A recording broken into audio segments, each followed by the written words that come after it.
ជំរាបសួរអតិថិជនរបស់ហាងចល័យទាំងអស់គ្នាទំនិញប្រូម៉ូសិន15មុខមានដូចជា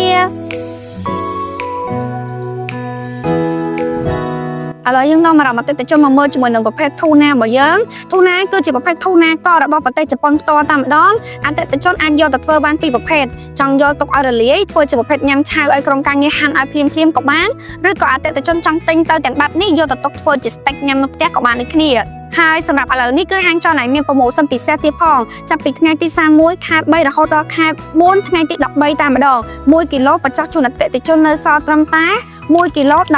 15.99 សេនតែប៉ុណ្ណោះចឹងអតិថិជនដែលត្រូវការជាប្រភេទធូណាបែបនេះរកទិញបាននៅគ្រប់សាខារបស់ហាងចល័យផ្ទាល់តែម្ដងឬអាចឆាតចូលផែកដោយមានហ្វ្រីជាមួយនឹងសេវាកម្មដឹកជញ្ជូនគ្រប់ទីតាំងក្នុងភ្នំពេញតែម្ដងអរគុណ